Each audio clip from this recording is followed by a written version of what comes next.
the Orcinus orca.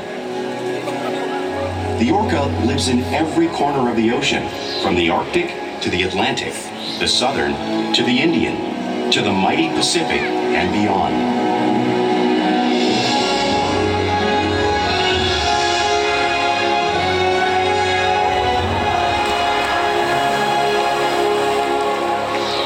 This whale's story is the ocean's story, and it is one we all share.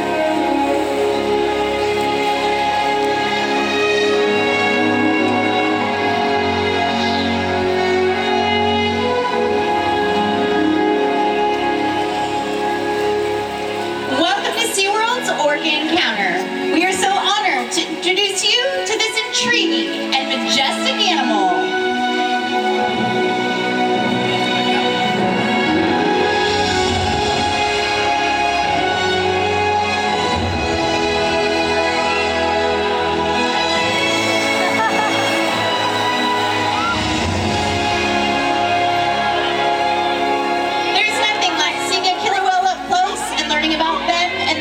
Behaviors. We hope this Orca Encounter gives you a greater appreciation for this magnificent species and all that they represent.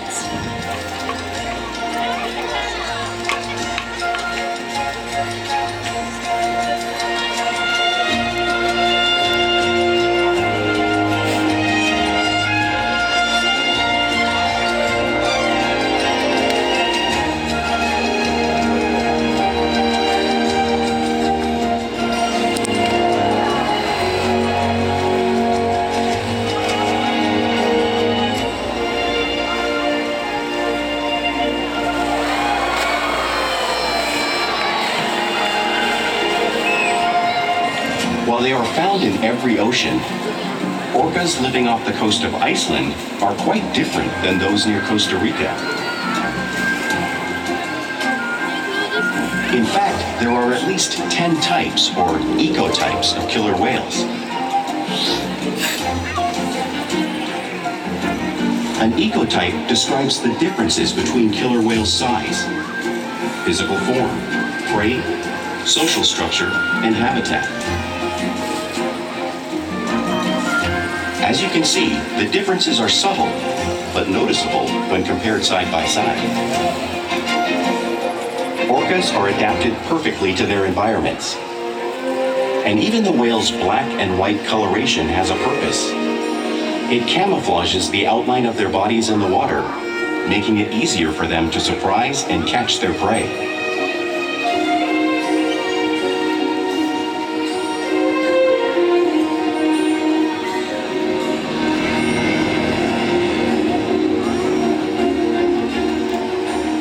When viewed from above, the black of the whale blends in with the dark depths of the ocean.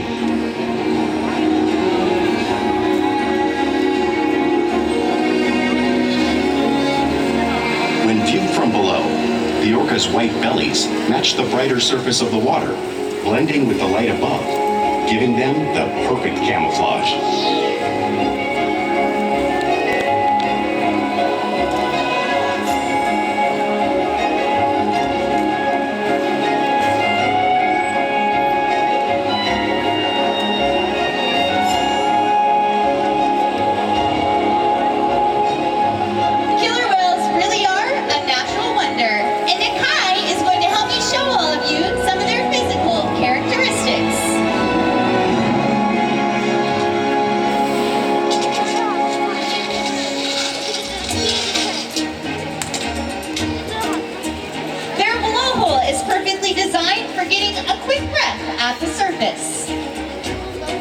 Even the location of their eyes works to their advantage. It looks like Nakai's eyes are actually in the white eye patch, but that's a visual distraction. They're located just in front, camouflaged from thrashing prey. The fin on their back is called a dorsal fin, and it helps regulate the killer whale's body temperature. There's no skeletal support such as bone or muscle, so sometimes the tissue in the dorsal fin can bend. Flippers on either side of their body are called pectoral flippers, and they are mainly used for steering and stopping. They have 5 bony digits in them, just like the human hand.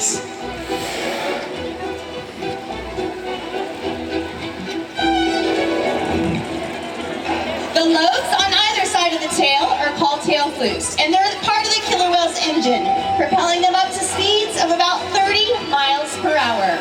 They swim the fastest, and they use the most power when propelling their up to 10,000-pound bodies out of the water.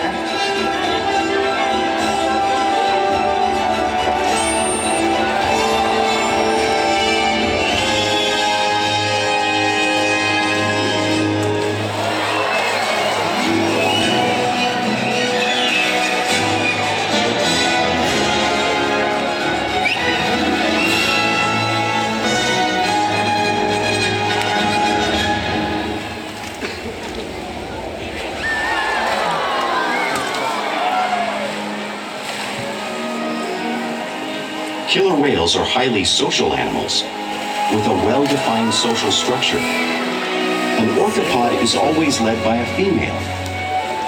Though just half the size of her male counterpart, she is in charge. It's all about attitude, not size. Because they live and work as a group, orcas need to communicate with sounds and body language. Orcas use clicks for echolocation or navigation.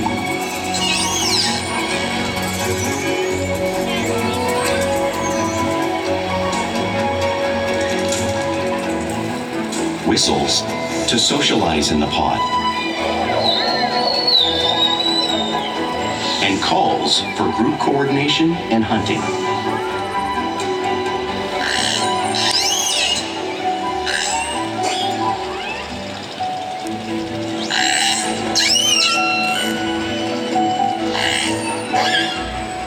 Vocal development studies here at SeaWorld show that early on, calves learn vocalization from their mothers.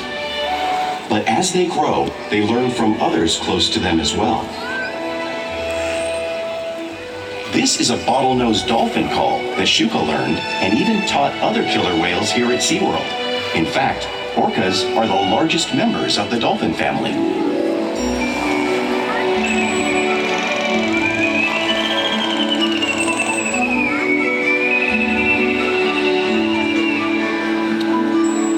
Whales here and in the wild use vocalization to communicate all the time. Like all animals, killer whales use body language as a form of communication. They use pectoral slaps to show dominance and to get noticed. For example, a mother may use a peck slap to get her calf's attention.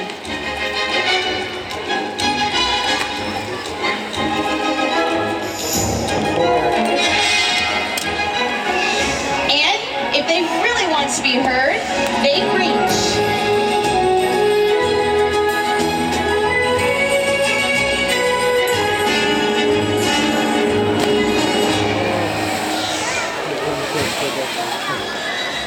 Spy hopping is how killer whales coordinate and get a better view of their surroundings while they hunt.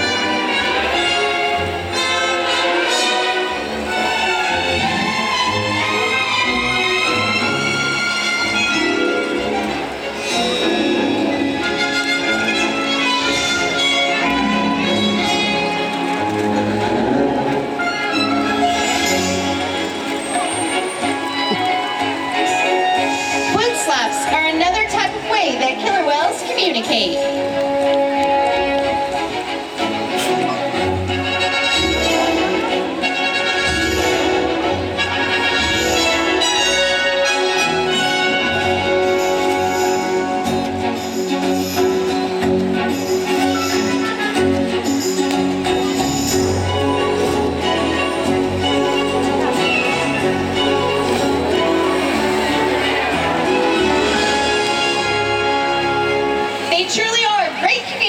So it's no surprise they're at the top of the ocean's food chain.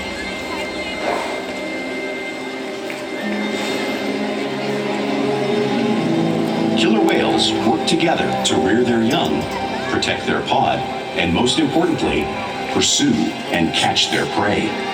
Every day they cooperate to survive in the wild oceans of the world. The orca's hunting techniques are as varied as the whales themselves. Norwegian killer whales will circle herring, herding them together. The whales use sounds to coordinate with each other and to disorient the herring. With the fish confused and contained, the whales stun them with their powerful tail flukes, making for an easy meal.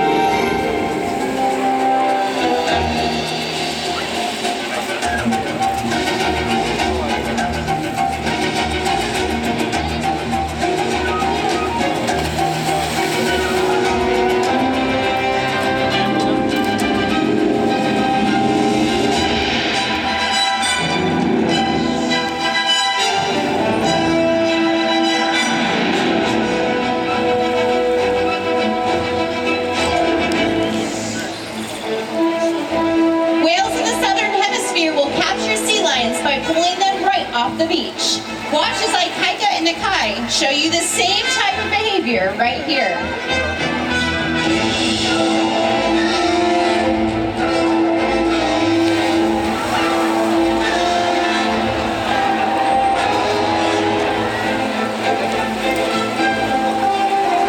Antarctic orcas will actually create waves that wash over floating ice, knocking seals into the water.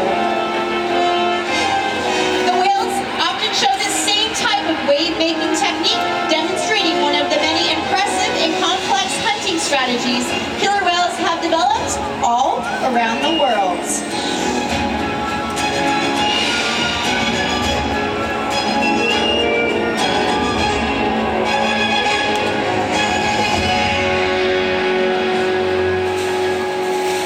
Now, you just saw these waves crashing right in front of you, but you really cannot imagine the amount of water displaced until you've experienced it firsthand.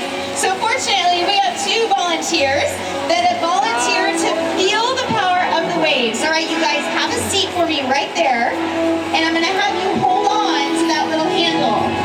Now you guys saw the little seal get knocked off the ice, right? You guys ready to be the seals?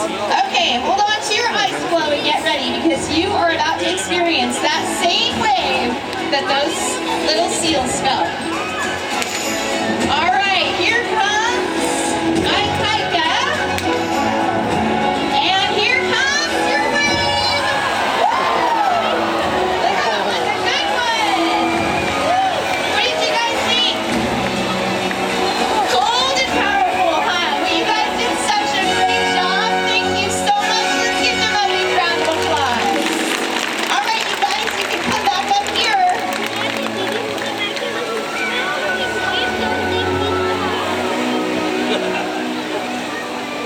Now, because killer whales are found in every part of the ocean, it is no surprise they eat all types of prey, including other whales.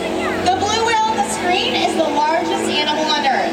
It's 5 times longer and 50 times heavier than any one of our killer whales. So how does a whale that size, at 9,300 pounds and 7,000 pounds, eat a whale that size? It's possible because killer whales are the ultimate team players. In this example, we see the larger male orcas surround a sperm whale, forming a perimeter, while the females continue to drive the whale forward until it reaches exhaustion. The calves then move in to join the adults in the group. Whatever their prey, killer whales always cooperate and hunt together, making them a highly successful predator.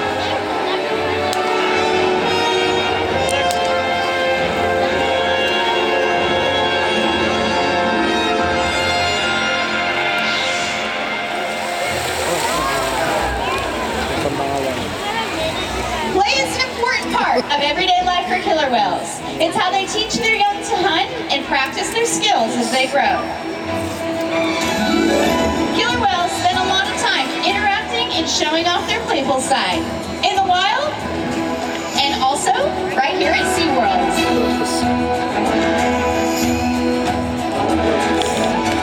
Porpoising is when a killer whale swims fast at the surface, breaking out of the water just briefly.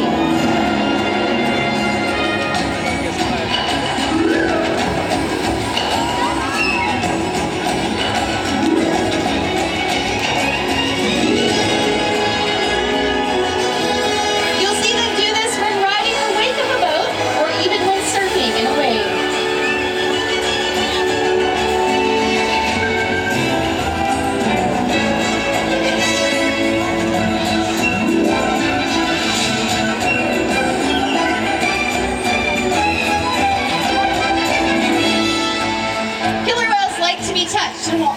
rub their bodies on different surfaces. We sometimes see our whales rubbing, just like the whales in British Columbia.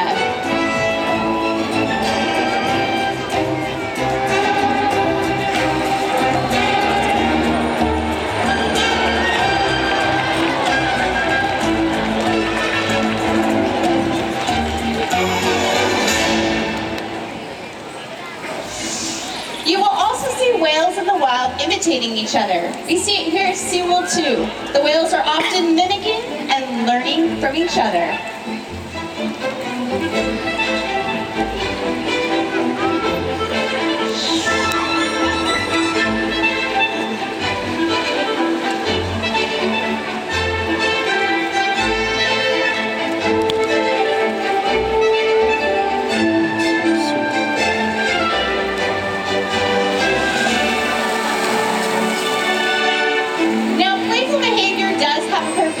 Many of these behaviors you've seen are used in hunting to stun other animals. But today, these killer whales just might be stunning all of you.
Provide optimal healthcare, research, and quality of life. The whales here at SeaWorld take an active role in their own health and well-being. All of the behaviors that the animals participate in for their health care are all trained behaviors, just like all of the amazing aerial behaviors that you've seen. And these behaviors are incredibly important because this allows us to give the animals the proper health care with the help of our veterinarians. Now they'll even slide out onto a scale like Orkid is showing you in this video. We weigh every single whale once a week to make sure that our adult whales are continuing to maintain a healthy weight and that our younger whales are maintaining a healthy weight and continuing to grow. They'll even allow us to take a breath sample from their blowhole. Now all of these behaviors would not be possible without the relationship that we have developed with the whales day after day right here at SeaWorld. Now, ladies and gentlemen, boys and girls, you just saw two of our big male killer whales. That was Nakai and Ikaika, weighing in at 7,000 pounds for Nakai and about 9,300 pounds for Ikaika. Now, making their way out of one of our other pools are four other killer whales, Ulises, Orkid, Kalia, and Amaya. Ulises is our largest whale at just under 10,000 pounds. He's being joined by Kalia, who's on her way right now. She's 14 years old, and she's a proud mom to that little youngster right there, Amaya, who's 4 years old. We encourage the whales every day to learn new things, to engage and stimulate their minds. Diet, exercise, and play keep them in great shape. The whales here at SeaWorld have helped killer whales in the wild by participating in many research studies. One ongoing study monitors the whale's heart rate and breathing to understand how marine noise pollution from ship engines and other sources affect wild populations. In another study, scientists from NOAA, the National Oceanic and Atmospheric Administration, took measurements of the killer whales living here, including pregnant whales. By comparing these measurements with drone footage of killer whales in the wild, scientists are able to monitor the wild population's nutritional and reproductive states. Other research has been done here at SeaWorld on the mother whale's milk composition. This research will help create an effective model to understand how toxins in the ocean impact wild killer whales and their milk supply. What we learn from the whales in our care every day is actively helping whales in the wild survive. And just by being here today, you've supported our rescue, research, and conservation efforts all around the world. If we work together, like the killer whale, we can protect the future of the Orcinus orca and this beautiful planet that we all share.